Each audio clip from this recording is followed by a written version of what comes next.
Dave? I'm Dave Adler.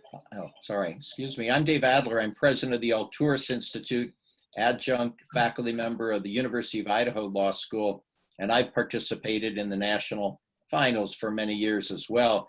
It's very nice to be with all of you today. Congratulations on your achievement and overcoming the adversity of the times in which we live. So looking forward to your presentations today. Thank you. I'm Donald Rogers. I'm instructor of history at Central Connecticut State University. And I too have been involved in We the People for many years. That's a great program. And I know what an achievement it is for you to make it to the national level, especially under our current circumstances. So I too look forward to hearing what your comments are. Now we'd like to ask each of you to introduce yourselves and tell us about one thing you were doing before the coronavirus pandemic hit all of us. Hello, my name is Riley Barlett, and I believe that the most important branch of our government is the legislative branch because of John Locke's philosophy that the power to make laws is the most important that a government possesses. And one thing that I'm doing to assist in the coronavirus pandemic is I'm volunteering at my local food bank to help package food for pickup for those who are unable to be food secure. Hello, my name is Matthew Bruneel, and I believe that the most important branch of our government is the executive branch for its ability to act energetically in times of national emergency. And one thing I was doing before the coronavirus pandemic was preparing for my senior track season. Great, thank you very much. Oh, I'm sorry. My name is Claire Cunningham, and I believe that the most important branch of our government is the judicial, for its responsibility to apply due process to all citizens and uphold even the unpopular rights. And one thing I was doing before the coronavirus pandemic was preparing for a music competition in which I was the selected soloist for my region. Well, and on behalf of the state of Washington, Tahoma High School, and our advisor, Gretchen Wolfing, thank you for judging us today. Well, thank you very much. And I am now going to read the question that you will be addressing and about which we will be asking you some questions. This is, as you know, it's question 3. Article 1, Section 4 of the Constitution provides that state legislatures can determine the times, places, and manner of holding elections for senators and representatives. It gives Congress the power to make or alter such regulations. What are the advantages and disadvantages of a uniform election process? What responsibility do state legislatures, state election officials, and citizens have in maintaining free and fair elections? What are the advantages and disadvantages of the trustee and delegate theories of representation as they apply to congressional districts? You may begin.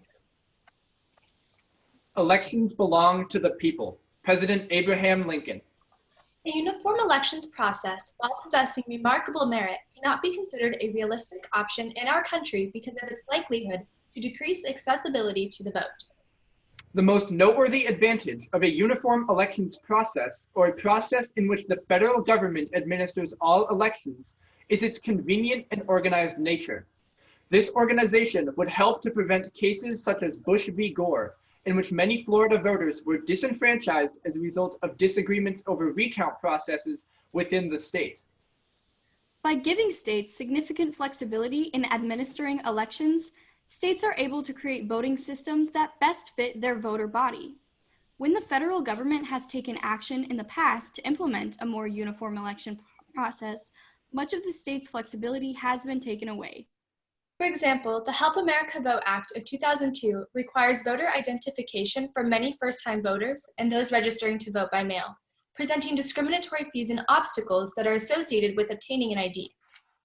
Having a uniform election process would take away a significant state right that allows specific needs to be better met and encourages voting for all citizens. State legislators, election officials, and citizens are responsible for upholding free and fair elections by ensuring greater enfranchisement. As a result of court rulings such as Rucho v. Common Cause, the court has left the issue of partisan gerrymandering to state legislatures. In response to this, states such as Washington have taken steps to protect the right to vote through the creation of bipartisan coalitions against gerrymandering. Additionally, by properly handling voter registration, state officials can help certify election integrity and prevent disenfranchisement. States such as Georgia have recently faced criticism for purging voter rolls as they removed 22,000 active voters in December of 2019. Citizens can also help to ensure free and fair elections through independent action. Former gubernatorial candidate Stacey Abrams did this by creating Fair Fight, an organization that seeks to end voter suppression and promote fair elections. Although state legislatures are enumerated with the most power in ensuring free and fair elections, both citizens and election officials have an equally important responsibility to do so. The trustee and delegate theories are models for congressional roles as they relate to representation. According to the trustee theory, elected representatives are entrusted to act in their constituents' best interests and to make decisions for them. The delegate theory takes the opposite stance, that the representative should reflect only the views of their constituents. The trustee theory was greatly supported by Socrates, who believed it to be essential in preventing an uneducated voter body from exploitation by demagogues. However, James Madison disagreed, arguing in Federalist 10 that enlightened statesmen will not always be at the helm, suggesting that representatives will not always act in the best interest of their people. The trustee theory also presents the significant benefit of being able to avoid the constraints of public opinion, as is demonstrated by the passage of the Civil Rights Act of 1964. While most Southern representatives voted against the act, some voted in favor, acting as trustees to uphold their oath to the Constitution. This highlights a major flaw within the delegate theory. Representing discriminatory or uninformed views is a detriment to the nation. Thus, we assert that the trustee theory of representation would best protect the people. Free and fair elections are fundamental to our democracy. Therefore, it is the responsibility of the states, the representatives, and the citizens to ensure that this right is utilized by all and denied to none. Thank you. Thank you for your opening statement. Let me start by asking you a question about the constitutional amendments that relate to voting. How do they square with Article 1, Section 4 of the Constitution? So One of the biggest changes that has been made to voting, I believe, is the 17th Amendment, which allows for the popular election of senators. Previous to this amendment, senators were appointed, and so by allowing the senators to the federal Senate to be appointed through popular election, especially as we have grown into a two-party system, the role of partisan politics in our federal elections has greatly increased.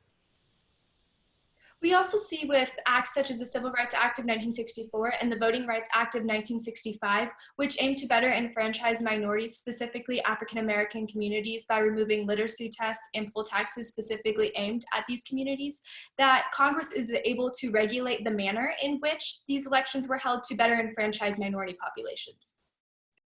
Building off the ideas of my colleague Riley, Congress's power has been expanded to regulate the time, place, and manner of holding elections through the 24th and 26th Amendments, which are the abolishment of poll taxes and the establishment of voting age to 18.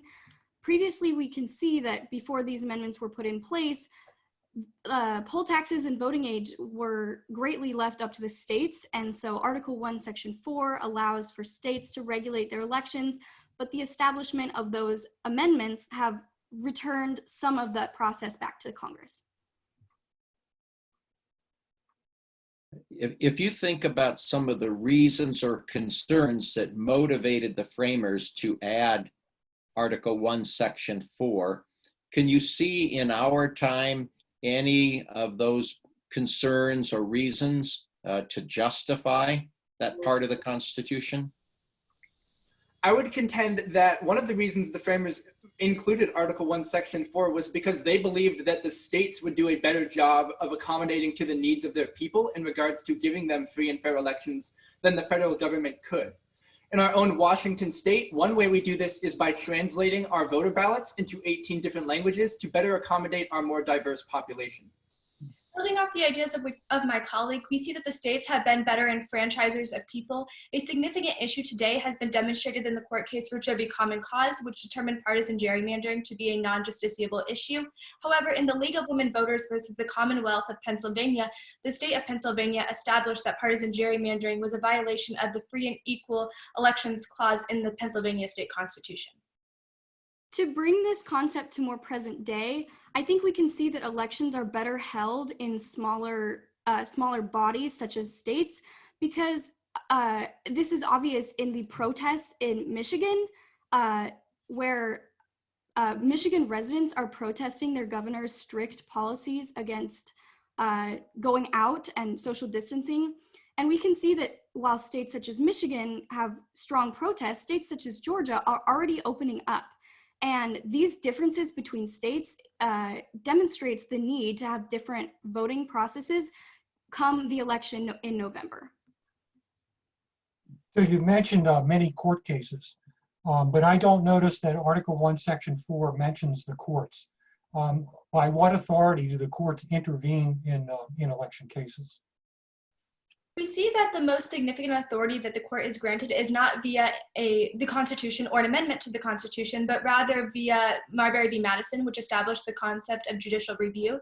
And in many cases, we see that the courts have taken it upon themselves to evaluate acts that Congress has passed, such as the Voting Rights Act of 1965, and determine the constitutionality of these acts. We see this was done in Shelby County v. Holder, in which they determined that Section 4A of the Voting Rights Act of 1965 was deemed illegal because the formula that they had basically created in the Voting Rights Act of 1965, it determined that certain states had to get federal pre-clearance before making amendments or changes to their voting procedures.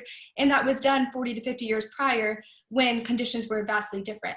And as a result of the ruling of Shelby County v. Holder, it called Congress to action to revise that formula, which they have still not done. To take a separate stance from that of my colleague, I believe that through the powers of judicial review that my colleague mentioned, the court sort of acts as a police on the legislature and the executive branches. We see this through the ruling in Shaw v. Reno, which was dealing with North Carolina's 12th congressional district. The court had to step in and rule that this district was unconstitutionally packed with African-American voters, which violated the Equal Protections Clause of the 14th Amendment. And so in order to protect free and fair elections in that state, the district had to be redrawn. So was it the constitutional amendments like the 14th Amendment that gave the courts the power to intervene? I would say that yes, the role of the court is to ensure that legislature and things that are passed by Congress are respectful to the Constitution and uphold the values within the Constitution. And so when the 14th Amendment was passed, it was the responsibility of the court to ensure that the provisions of the 14th were being followed by the states. Building off the ideas of my colleague, we see that voting is a civil liberty that is protected by the 14th Amendment in the Supreme Court. And so they use the amendments such as the 14th to protect the right to vote. That's time. Well, on that note, your time is expired. Thank you very much for your opening presentation and answering questions. We're now going to provide you with a little bit of feedback, and I will begin, and then we'll move to Professor Adler and Professor Rogers after me. I thought your opening statement was good with your quote from Abraham Lincoln. I like your mention of the Bush v. Gore case. We haven't heard that mentioned in our other presentations yet, and that was good. And I'd like your mention of the Rucho case in both your opening statement and answering questions from us. And I'd like your discussion versus delegate theories. And I thought that the vote, your example of the voting on the Civil Rights Act of 1964 as an example of the trustee principle was very good. In answering questions, I asked about different amendments dealing with voting. You mentioned some of them, which like the 24th and 26th, which was good, but you didn't mention others like the 15th Amendment and the 19th Amendment, which I'm sure you're familiar with, which you might have mentioned. And in addition to that, you also might have mentioned in response to Professor Rogers' question about the authority, that all of the suffrage amendments have a separate clause that says Congress can enforce these amendments by appropriate legislation. My last comment is that I think you did really well in talking about the Rucho case and contrasting it with the Pennsylvania League of Women Voters case on partisan gerrymandering. And I think that the difference between the decisions of the courts in both of those states shows a really good understanding of how federal and the Supreme Court and the Pennsylvania Supreme Court have addressed that issue. So overall, I think you did a really nice job in addressing the question presented. So congratulations. Dave? Thank you. I want to commend you for a job well done. I appreciated the depth of your understanding, the versatility that your team exhibited, your ability to answer both sides of the question, that is to present two very different views and to do it very smoothly. I like that very much. I like the reference to cases, including Bush versus Gore. I like the way you squeezed in references to Lincoln and even John Locke in your introductions. The point here is that this is a delicate balancing act. When does Congress intervene? And I think you were right to point out that Congress does it on extraordinary occasions. And you made a good reference to contemporary problems. When I asked the question about the reasons and concerns held by the framers and whether they obtain today, I thought you did a nice job. One of the issues is it going to be necessary for Congress to intervene given the coronavirus, and will that affect our November elections? That seems to me to be critical. And so you turn to the enforceability of these sections by the courts, and we spent a little bit more time on the judiciary than I would have expected, but I was happy about it. I like the defense that you provided for judicial review, and I thought you might have been a little more critical of the court for sometimes holding that these issues aren't justiciable. That seemed to be implied in what you were saying. But I thought you did a very nice job. I appreciated the organization, the teamwork, and your depth of knowledge. Congratulations, and good luck the rest of the way. I too thought it was a very good presentation. I very much liked your opening of the Abraham Lincoln quotation. Bush versus Gore, we haven't heard about that before. That was a good reference. I thought you were very systematic in answering each part of the question, so it was very clear that you had a position on each part of the question. You knew a lot about the relevant legislation, Help America Vote Act, for example. You looked at both sides of the questions on the trustee and delegate. On the amendments, I liked hearing about the 17th Amendment. We hadn't thought about that. That's a good reference there. You sort of slipped off the amendments when you talked about the Civil Rights Act and the Voting Rights Act, but you're right about the legislation. But they were not amendments. And I thought you had a good answer in regard to the role of the judiciary.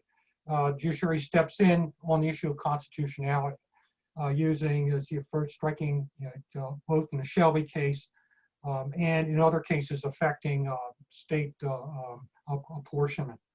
So I thought it was very thorough, very knowledgeable, and very articulate.